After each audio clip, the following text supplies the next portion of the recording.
visual effects plays a really important part of this game in particular, even more so than the last two titles. The characters are more dramatic, there's big, larger-than-life characters, and there's also more exciting characters that you never were able to play before. And so our job in this game is to bring those things to life in a really spectacular way, in the same way that special effects bring a blockbuster movie to life. One of the highlights of this game is, of course, the Balrog. Visually, he's a very exciting character. The big challenge was to create the most realistic fire ever seen in a video game, and to really bring him to life and make him as convincing as he was in the movie. To start off with, I built elements of Flame using Maya's fluid dynamics system. And so the advantage of using that as a starting point is that it recreates a really realistic way that Flame actually moves. And so it has a lot of texture, and just the movement of it is really convincing. And so this is the basis of what I use for the Flame in-game. Then I take it into our proprietary effects system and essentially build mini effects. Then I change it to a sort of like an X-ray mode where I can actually see his individual joints. So here you can see the different bones within his skeleton moving. This line that's coming out from his hand is actually his whip.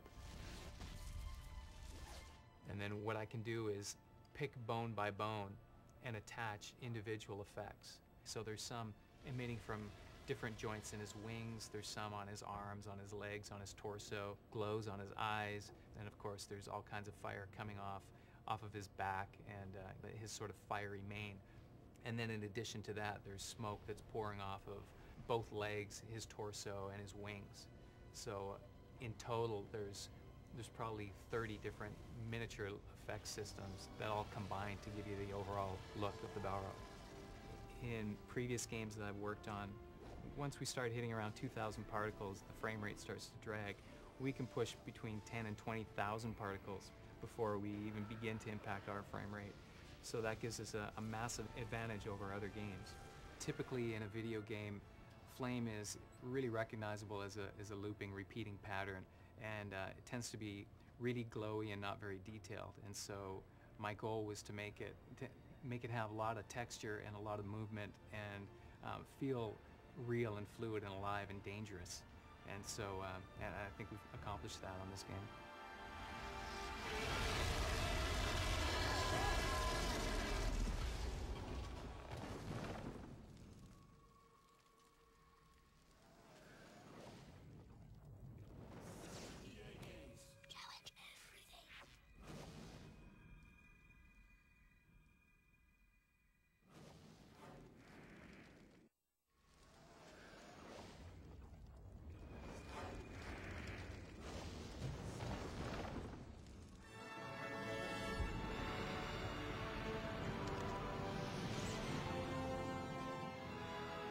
For video games, you don't really know what's going to happen until it happens.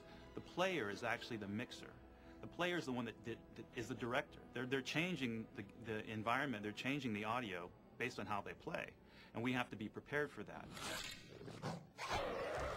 All audio really is dialogue, music, and sound effects. Now, we have to take that and break it up and make some things interactive and some things linear, like a movie. So we'll break audio down into different categories. For instance, character audio, the footsteps, the grunts and the swings. We play those interactively from RAM. Detail like that, I think, is what makes these characters come to life. You see a certain sequence that happens the same way every time. We can stream that from disk. So for things that are linear, we bring the work into our higher-end audio studios. What we'll do is we'll capture that animation and do it in full surround sound. We have virtually unlimited audio tracks. We can use our whole arsenal of tools. And we have the opportunity to do that just like we would do audio for a movie. So for the last scene in Moria, we start off with just some general cave ambience. And that can be like a 3 to 4 minute loop that's streamed from disk. And on top of that, we have another disk stream loop that is the music track. Gandalf and the Balrog are battling there, and those are actual live characters making sounds from Ram as they're doing it. If I run the character far away, it gets softer and softer, and you can start to hear more of just the character sounds. But also, as you get closer and closer, the fire ambience changes and gets louder and gets brighter until you go right up to the Balrog, and it's a really loud, in-your-face, fiery sound. At the same time, we have the ability to change the mix of the entire game to help emphasize his attack. What we'll do is change the mix of the ambience and the music so that as he's flying up, everything else is coming way down, and then pretty soon all you hear is the wind and breeze because he's at the top of the mountain. And then as he comes smashing down, all the music comes back in, and so we have real-time control of all this. And to me, I mean, you can have the greatest sounds you want in a video game, but if you don't have control of them, it doesn't make any difference. It's the control that we're really after. The biggest challenge for game audio is creating a seamless experience. Taking all these individual pieces, the RAM sound effects, the streamed audio, the music, the voiceover, and putting all that together and making it sound like you're really there.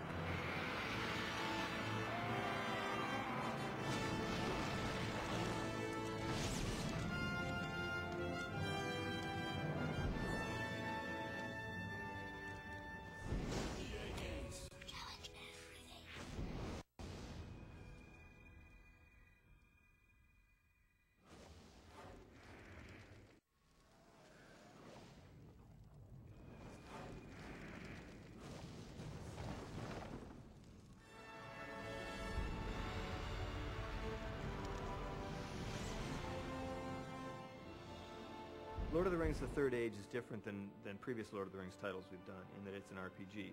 And critical to that genre is the idea of story. We look at the key moments that we want the player to experience. Those key moments become our in-game cinematics. In the script phase, we stay on paper and we go into the storyboard phase, where with pencil and paper, an artist will give us our first glimpse of what that scene or what that sequence is going to look like in-game. We then take the pencil sketches, cut them together with timing and with some scratch voiceover, I can only kill them once. and we use that as an in-game animatic that becomes a template for everything that comes afterwards.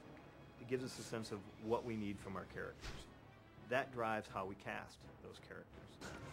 We've lost the deeping wall! They're almost through the gate! Motion capture is a technique we use to capture realistic human motion for digital characters.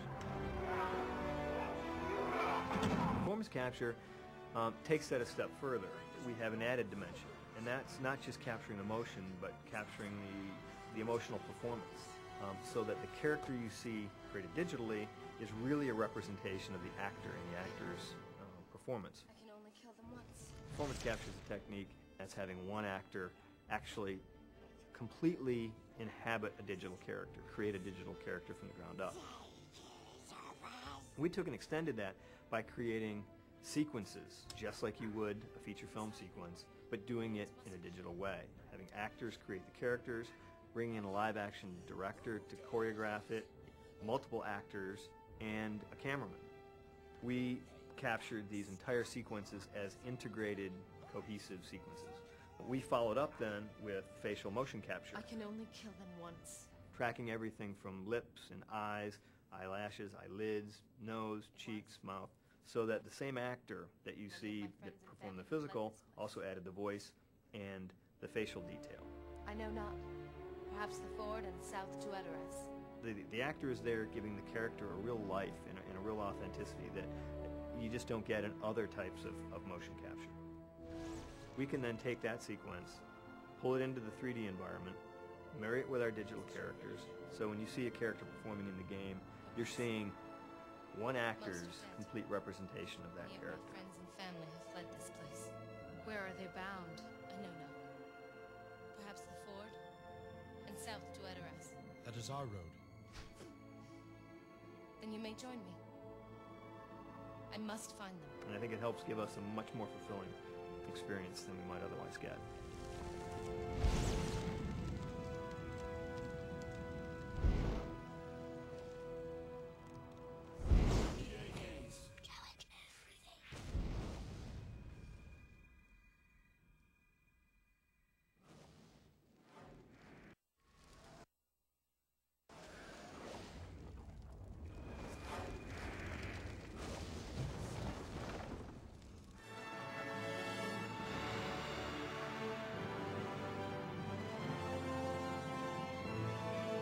Every time we do this, we want to take it another step up. So even though we go back and look at everything we've done before, the idea is to make it just that much better this time around. In the name of the Lady of the Galadriel. There's a great focus on the characters because we get much closer to them than we have done before. So there's a lot more detail in our characters, I think, this year than ever before. Then you may join me. Morwain is the Rohan Shield Maiden. We did a bunch of concept sketches on her. We look at a lot of production stills so that we make sure that the costumes are authentic, that a lot of the details, like the chainmail, for example, or the hand tooling on her breastplate on the leather, is all appropriate to what a Rohan Shield Maiden would wear. And then we take this to the modelers. She builds the basic model, and then she focuses on the textures to make sure that the colors are right, the materials are right, that everything's as close to the film as it can be. We take a lot of time with the faces on our characters. You'll see that there's a lot of detail that goes into them to make sure that the skin looks right, the hair looks right. They take a lot of time with the hair. Hurry! A warrior is trapped here! The process on the environments is slightly different because what we're starting with is a scene from the film, but we have to build a world that goes around that scene. With Helm's Deep, we actually had the advantage of having a model from Weta, which was the company that did all the visual effects for the films. Basing our block world on that model actually made our world 100% authentic to what you see in the film. We make sure that the proportions, the dimensions, and everything is right. Then we go and put in all the details, the texturing, the lighting. And then we added the atmosphere of the rain and the mist and all of that in conjunction with the lighting to get closer to what the film was. We are all great fans of the films ourselves, so we have some very high standards for ourselves that we try to meet every time.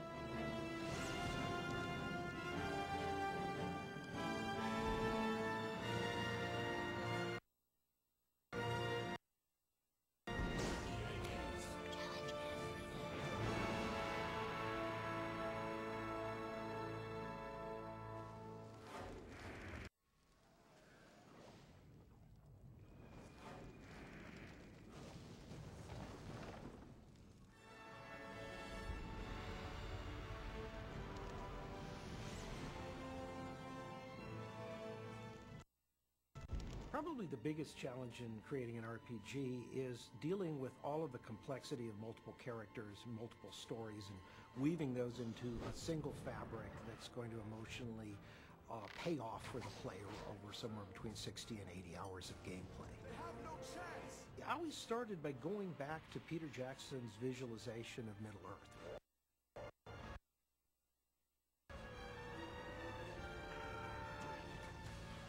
So what we found is the building of miniatures and sort of mocking up the worlds helps the whole team kind of get on board with the big picture and sort of see how their contribution helps shape this whole larger landscape.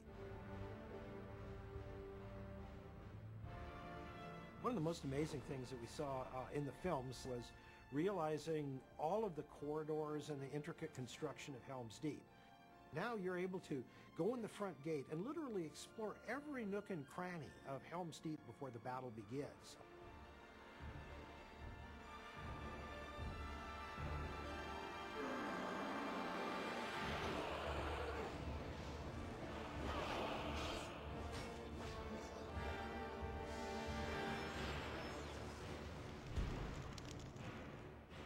There's an incredible wealth of detail that goes into constructing all of the bits of the world that then become the stage that our characters are placed upon and act upon. I think without that level of care and concern at every aspect of it, you'd have something that just wouldn't ring true at the end of the day. I heard you were in Moria with Gandalf. How are you? Well, what we wanted to do in creating characters for the game was to find the archetypes that exist in the various races that Peter Jackson put on the screen. We have the dwarves, we have the elves, we have the men, fallible and the heroic men, and in various scenes and role-playing experiences within the game, sort of throw them against each other and see what happened, and give the player sort of an expanded sense of the role-playing that used to go on in the tabletop and can now go on in the electronic medium with these virtual reality characters. We must defend the future of Gondor. Together. We must save everyone that we can, or this village shall fall. The battle for Helm's Deep is over.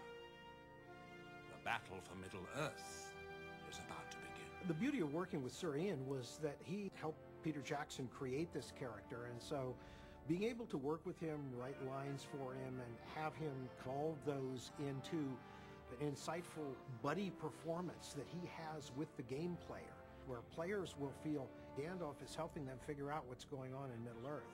Warning you of orcs ahead. Being able to bring these emotional moments of life and death, loss, insight, heroic action to the player and let them really feel them is really what next generation gaming is going to be all about. So now's the time to take this great property and start mastering those techniques.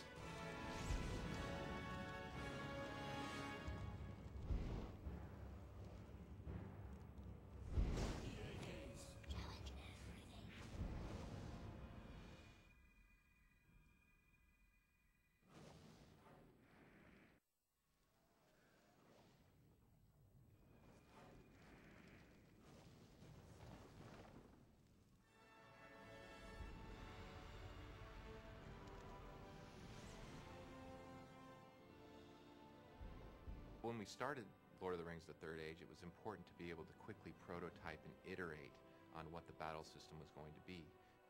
We had to basically get back to the beginnings of this kind of game and just sit down with pen and paper and some dice and some little figures and start figuring out what kind of statistics, what kind of values needed to go into each action that the characters would take during a combat scenario.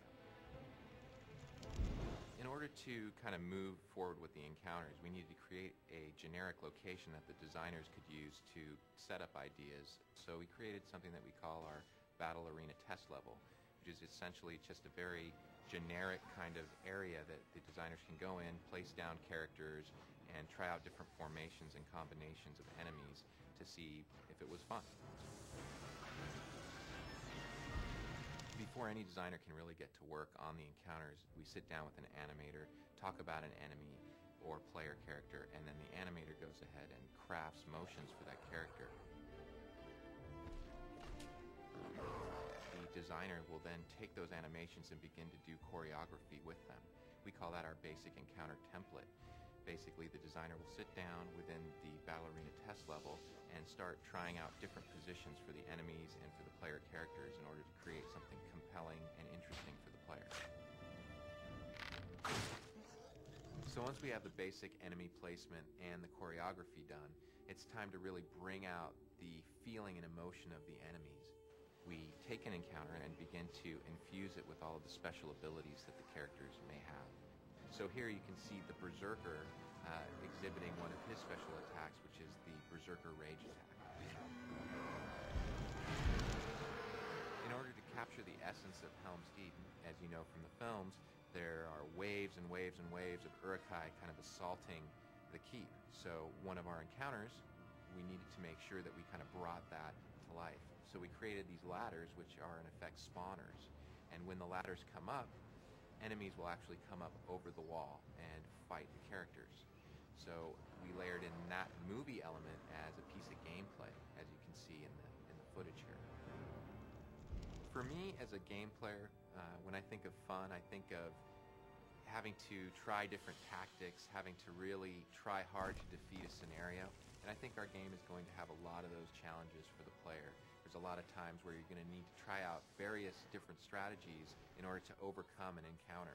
And I think that that really lends to replayability and adds a layer of difficulty to the game that people are going to enjoy.